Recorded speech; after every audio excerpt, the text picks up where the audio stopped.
An unusual glow was spotted in the sky over Moscow on November 5th. According to local social media, residents of the capital of the aggressor country and the Moscow region may have witnessed another meteorite. This is already the second such incident in the past 10 days.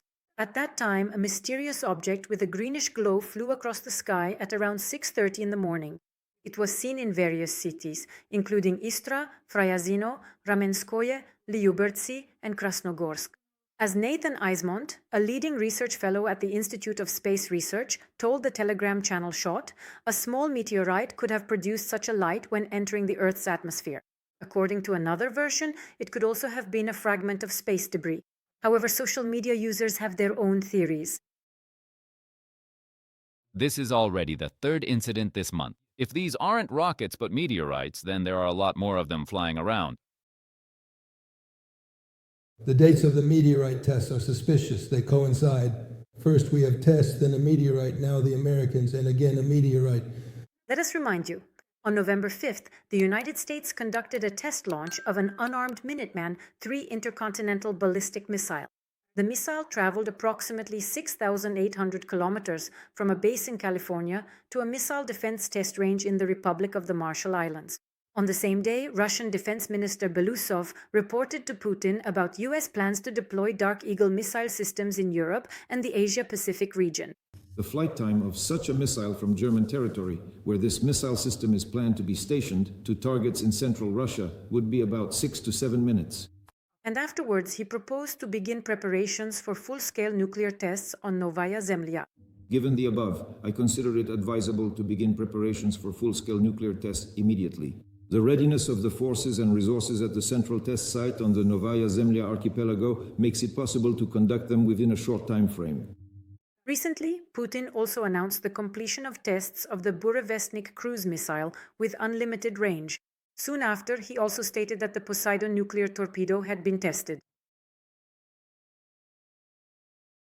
The Minister of Defense of the aggressor state, Andrei Belousov, reported to the President of the Russian Federation, Vladimir Putin, about U.S. plans to deploy Dark Eagle missile systems in Europe and the Asia-Pacific region. The flight time of such a missile from Germany, where this missile system is planned to be deployed to targets in central Russia, would be about 6 to 7 minutes. In response, Putin instructed several ministries to analyze whether the United States is violating the provisions of the Comprehensive Nuclear Test Ban Treaty. In the event that the United States or other countries that are parties to the relevant treaty, if they conduct such tests, then Russia must also take appropriate and sufficiently adequate countermeasures. In other words, Russia is required to respond in a manner that is suitable and meets the necessary standards. Also at the meeting, Security Council Secretary Sergei Shoigu stated that supposedly it is still unclear what exactly the head of the White House meant by the phrase about resuming U.S. nuclear weapons testing. We do not fully understand the future actions and steps of the United States of America regarding whether or not they will conduct nuclear weapons tests. Belousov, for his part, proposed to begin preparations for full-scale nuclear tests on Novaya Zemlya. Given the above, I consider it advisable to begin preparations for full-scale nuclear tests immediately. The readiness of the forces and resources of the central test site on the Novaya Zemlya archipelago makes it possible to carry them out in a short time frame. Belousov also informed Putin that the United States is working on the development of a new intercontinental ballistic missile, the Sentinel. With a new nuclear warhead, its range will be 13,000 kilometers. Defense Minister Belousov's report came after Putin announced the completion of tests of the Burevestnik cruise missile with unlimited range and reported the start of work on its deployment. Are we talking about the testing of the Burevestnik cruise missile with unlimited range and a nuclear power unit? I know that I have a report from the industry as a whole as well. I'm also aware of the markups from the Ministry of Defense. After all, this is a unique product that no one else in the world has.